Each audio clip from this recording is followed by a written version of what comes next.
Hello students. हमने पिछले lecture के अंदर ट्रिग्नोमेट्रिक लेवलिंग के बारे में पढ़ा था। आज उसके ऊपर कुछ न्यूमेरिकल्स कर लेते हैं। सबसे पहले है an instrument was set up at P and the angle of elevation to a vane 4 metre. एक इंस्ट्रूमेंट है जो पी पॉइंट पर सेटअप किया गया है। एक एंगल ऑफ एलिवेशन लेना है आपको 4 मीटर वेन से। Above the foot of the staff held at Q was 9 degree 30 minute. 4 metre मतलब जिस पॉइंट का आपको एलिवेशन एंगल लेना है वहाँ पर उसको उसके पॉइंट क्यू को 4 मीटर ऊपर पकड़ा गया है स्टाफ को, जिसका एंगल है 9 degree 30 minute. The horizontal distance between P and Q was known to be 2000 metre. P से क्यू तक का जो हॉरिजेंटल डिस्टेंस है वो आपको दी हुई है 2000 मीटर यानी 2 किलोमीटर है। The determine the R L of the staff station Q given that the R L of the instrument was axis was 2650.50.38 metre. Q point का आपको आर एल निकालना है और इंस्ट्रूमेंट एक्सिस जो है आपकी उसका आर एल आपको दे रखा है 2650.38 मीटर। सबसे पहले क्या करेंगे, यहाँ पर हम एक जो आपको गिवन चीज़ें दे रखी है इसके अंदर उसको लेकर हम एक डायग्राम बना लेते हैं। यहाँ पर जैसे कि मैंने बना रखा है, एक एलिवेशन एंगल है तो इस टाइप से बनेगा। यह पॉइंट है आपका क्यू पॉइंट, इस पर एक स्टॉप लगा दिया है। पी पॉइंट पर एक इंस्ट्रूमेंट सेटअप किया, लाइन ऑफ साइट हॉरिजेंटल करी है, तो ये इंस्ट्रूमेंट एक्सिस है, इसका आर एल दे रखा है आपको, तो मैंने यहाँ पर ये आर एल लिख दिया है 2650.38। एक एंगल दे रखा है एलिवेशन एंगल, वो है 9 डिग्री 30 मिनट, वो यहाँ पर लिखा है। ये एंगल एलिवेशन एंगल बना लिया। 4 मीटर ऊपर पकड़ रखा है इसलिए यहाँ पर ये 4 मीटर दिया है। पी से लेकर क्यू तक की हॉरिजेंटल डिस्टेंस दे रखी है, वो हमने लिख ली। यह इस टाइप से पूरा डायग्राम बना लिया। इसको बनाने से हमें इसका सॉल्यूशन करना आसान हो जाता है। आपको केवल ये निकालना ही है इस पॉइंट पर एच यानी वर्टिकल डिस्टेंस कितनी है, ये हाइट निकालनी है, और इस क्यू पॉइंट पर आपको आर एल पता करना है। तो सबसे पहले height of the vanes above instrument निकाल लेते हैं। तो height of the vanes above the instrument axis, इसको हम फॉर्मूला है हमारे पास में D10 अल्फ़ा। डी की वैल्यू दे रखी है हमें 2000 और अल्फ़ा की वैल्यू है 9 डिग्री 30 मिनट। तो मेरे पास में ये वैल्यू आ जाती है इंस्ट्रूमेंट एक्सिस की हाइट की। यह आपके पास में हाइट आई है यहाँ से लेकर यहाँ तक की, इंस्ट्रूमेंट एक्सिस तक की, इस लाइन से इस पॉइंट तक की हाइट बीच में आपके पास में मिल गई। अब ये क्या है, 2 किलोमीटर है, यानी 1 किलोमीटर से ज़्यादा है तो इसमें करेक्शन लगेगा, correction for curvature and reflection का। इसका फॉर्मूला होता है C = 0.06728 D² मीटर। ये मीटर के अंदर वैल्यू आएगी, जहाँ पर D आपको रखना है किलोमीटर के अंदर। तो मैंने यहाँ पर ये वैल्यू रखी है, तो मेरे पास में करेक्शन आया है 0.27 मीटर। यह मैं क्या कर लेता हूँ, जो हाइट मैंने निकाली थी उसमें जोड़ लेता हूँ, तो मेरे पास में क्या आ जाती है, वेंस आ जाती है इंस्ट्रूमेंट एक्सिस की। करेक्शन के बाद में सही वैल्यू एच की वैल्यू आ जाएगी। अब आर एल निकाल लेते हैं। तो आर एल ऑफ वेंस निकालना है, तो मैं क्या करूँगा, जो भी हाइट आई है उसके अंदर उस एक्सिस का आर एल जोड़ लेता हूँ, तो मेरे पास में उस पॉइंट का आर एल आ जाएगा। इस आर एल के अंदर 4 मीटर ऊपर हमने स्टाफ को पकड़ा हुआ था, तो ये 4 मीटर माइनस कर लेते हैं, तो मेरे पास में एक्चुअल एक्सिस क्यू का आर एल मिल जाएगा। सेकंड क्वेश्चन के अंदर हम बात करते हैं यहाँ पर एक an instrument was set up at P and the angle of depression at a van 2 meter above the foot of the staff held at Q was 5 degree 36 minutes. एक इंस्ट्रूमेंट है जो पी पर लगा हुआ है और एंगल ऑफ डिप्रेशन आ रहा है क्यू पॉइंट पर आपको जो स्टाफ पकड़ा हुआ है 2 मीटर ऊपर पकड़ा हुआ है और एंगल ऑफ डिप्रेशन आपके पास में आ रहा है 5 डिग्री 36 मिनट। इस फर्स्ट वाले क्वेश्चन के अंदर एंगल ऑफ एलिवेशन था, इसमें एंगल ऑफ डिप्रेशन है। इसका मीनिंग ये हुआ एंगल ऑफ डिप्रेशन का कि जो इंस्ट्रूमेंट लगा हुआ है वो हाइट पर है और जो जिस पॉइंट का आपको एंगल लेना है वो उस इंस्ट्रूमेंट के मुकाबले नीचे की साइड में है। The horizontal distance between P and Q was known to be 3000 metre. P से क्यू तक के बीच में जो हॉरिजेंटल डिस्टेंस है वो है आपकी 3000 मीटर यानी 3 किलोमीटर। ये भी 1 किलोमीटर से अधिक है, इसलिए इसमें भी करेक्शन हमें लगाना होगा। The determine the R L of the staff station Q given the staff reading on a bench mark of elevation 436.050 was 2.865 metre. यहाँ पर यह बता रहा है कि आपको आर एल पता करना है क्यू स्टेशन का किसके रेस्पेक्ट में, बेंच मार्क के रेस्पेक्ट में। तो बेंच मार्क का जो आर एल है वो है 436.050 मीटर और वहाँ पर जो स्टाफ की रीडिंग है वो है 2.865 मीटर। तो सबसे पहले हम क्या कर लेते हैं कि एक डायग्राम बना लेते हैं। यहाँ पर मैंने एक डायग्राम बना के आपको बताया हुआ है। इंस्ट्रूमेंट ऊपर है तो मैं क्या कर लेता हूँ, इसको इंस्ट्रूमेंट ऊपर कर देता हूँ और जिसकी रीडिंग लेनी है उसको नीचे की साइड में बना लेता हूँ। यह क्यू पॉइंट है जहाँ पर आपको रीडिंग लेनी है। पी पॉइंट पर आपको स्टाफ लगाना है। ये लाइन ऑफ साइट यानी कि इंस्ट्रूमेंट एक्सिस बना ली। यहाँ से एक एंगल दे रखा है आपको 5 डिग्री और 36 मिनट, वो बना लिया है। हॉरिजेंटल डिस्टेंस दे रखी है वो मार्क कर लिया अपन ने। यह बेंच मार्क पर आपको आर एल दे रखा है वो मार्क कर दिया। स्टाफ की रीडिंग दे रखी है वो आपने मार्क कर ली। इस टाइप से हम इस डायग्राम को बना लेंगे।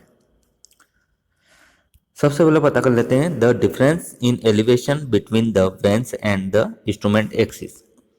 वेंस और इंस्ट्रूमेंट एक्सिस के बीच का एंगल आप हाइट पता करनी है, तो ये हो गया वेंस और ये हो गई इंस्ट्रूमेंट एक्सिस। इन दोनों के बीच के डिफरेंस यानी एच की वैल्यू पता करनी है, तो हमारे पास में फॉर्मूला है H is equal to D10 alpha. यहाँ पर मैंने इसको लिखकर बताया है D10 अल्फा। डी की वैल्यू है 3000 मीटर, अल्फा है आपके पास में 5 डिग्री 36 मिनट, तो मेरे पास में एच आ जाएगा 294.152 metre. Combined correction due to curvature and reflection C is equal to 0.06728 D square. यहाँ पर डी जो है वो किलोमीटर के अंदर है। इसमें मैं वैल्यूज पुट कर लेता हूँ तो मेरे पास में करेक्शन आ जाएगा 0.606 metre. Difference in elevation between the vanes and instrument, जो एच आया है उसके अंदर हम इस करेक्शन को पहले वाले में प्लस किया था, इसमें माइनस कर देंगे क्योंकि एंगल ऑफ डिप्रेशन है। तो मेरे पास में यह वेंस इंस्ट्रूमेंट एक्सिस के बीच का वास्तविक अंतर मिल जाएगा। Are L of the instrument axis यानी कि यह जो इंस्ट्रूमेंट एक्सिस है यहाँ का आर एल पता करना है इस लाइन का। तो सबसे पहले क्या करूँ, बेंच मार्क का आर एल पता है मुझे, इसको मैं यहाँ बेंच मार्क पर जो स्टाफ की रीडिंग है प्लस कर लेता हूँ, तो मैं इसका आर एल मुझे नॉन हो जाएगा।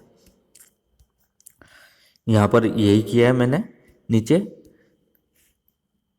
जो मेरे पास में बेंच मार्क का आर एल था उसमें वहाँ की स्टाफ की रीडिंग नोट करी, तो मेरे पास में क्या आ गया, R L of instrument axis मिल गया मुझे।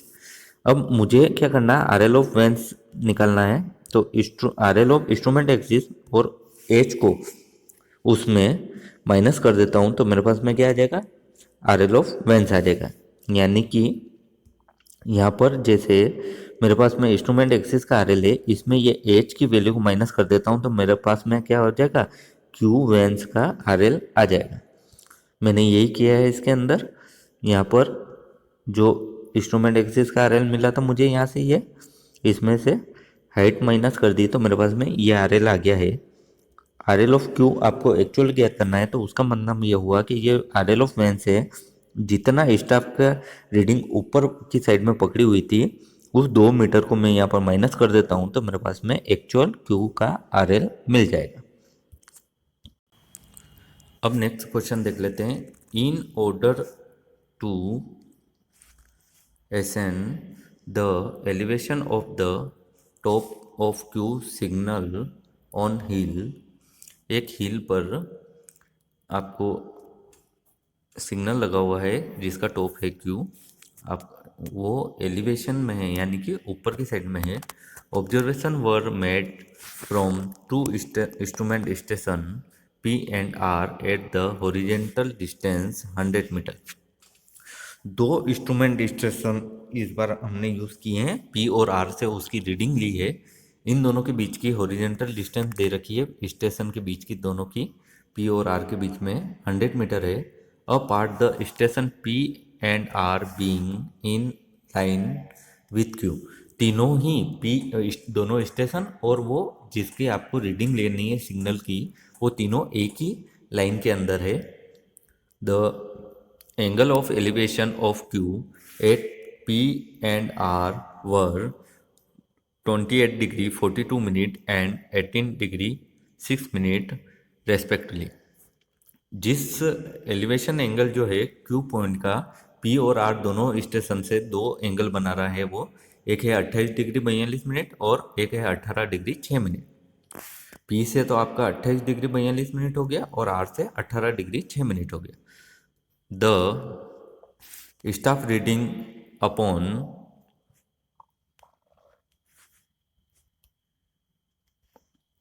the benchmark of elevation 287.28 were respectively 2.870 and 3.750 when the instrument was at P and at R, the telescope being horizontal। आपको बेंचमार्क पर यह RL दे रखा है और वहाँ पर जब P पर है तो ये स्टाफ की रीडिंग आई है और जब R पर है इंस्ट्रूमेंट तब ये स्टाफ की रीडिंग मिली है।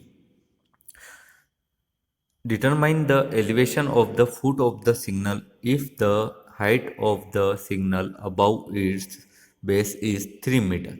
उसके जो भी सिग्नल है जिसका आपको ये रीडिंग निकालनी है, हाइट निकालनी है, वो क्या है 3 मीटर उसके बेस से ऊपर पकड़ा हुआ है। इसका भी हम डायग्राम बना लेते हैं। यहाँ अब हमारे पास में दो इंस्ट्रूमेंट है, तो हम क्या करेंगे यहाँ पर दो इंस्ट्रूमेंट लगा लेते हैं और फर्स्ट वाला इंस्ट्रूमेंट इस टाइप से और सेकंड इंस्ट्रूमेंट ये है। आगे वाला जो इंस्ट्रूमेंट रहेगा हमारा वो हम आगे वाला जो इंस्ट्रूमेंट रहेगा उसको हम P देंगे और पीछे वाले को R देंगे। अब आगे वाले इंस्ट्रूमेंट का एंगल है 28 डिग्री 42 मिनट और पीछे वाला एंगल का एंगल है 18 डिग्री 6 मिनट। इसमें ये ध्यान रखना है कि 28 आगे क्यों आया है और 18 पीछे क्यों आया है। इसका मीनिंग ये है कि जो इस सिग्नल के जिसकी भी आपको रीडिंग निकालनी है उसके पास में रहेगा जो पॉइंट, उस पॉइंट में एंगल हमेशा बड़ा होगा और पीछे वाले एंगल हमेशा छोटा होगा। यानी कि जितना पीछे हम जाते जाएंगे तो एंगल क्या होता जाएगा, छोटा होता जाएगा इसका। सेकंड, P पॉइंट हमेशा आगे की साइड में ही बनाना है और Q पॉइंट R पॉइंट हमेशा पीछे की साइड में होगा। दोनों के बीच की डिस्टेंस दे रखी है 100 मीटर, वो नोट कर लिए। दोनों की स्टाफ रीडिंग है वो हमने नोट कर लिए। अब ये भी ध्यान रखना है इसमें कि पीछे वाला इंस्ट्रूमेंट की हाइट मैंने ज़्यादा रखी है और आगे वाले इंस्ट्रूमेंट की हाइट को कम किया है। तो उसका कारण यह है कि जो आपको हाइट अंदर दे रखी है क्वेश्चन के अंदर वो P से है 2.8 और इसमें है 3.7। यानी कि ये पता लगता है इन दोनों की हाइट से कि आगे वाला नीचे की साइड में है और पीछे वाला ऊपर की साइड में। यानी R पर जो इंस्ट्रूमेंट खड़ा है उसकी हाइट ज़्यादा है और P पर जो इंस्ट्रूमेंट खड़ा है उसकी कम है। इन दोनों का हाइट में से डिफरेंस अगर निकालेंगे तो मेरे पास में एस की वैल्यू मिल जाएगी यहाँ पर। अब जो फर्स्ट पॉइंट है आपका, पी से हाइट निकालेंगे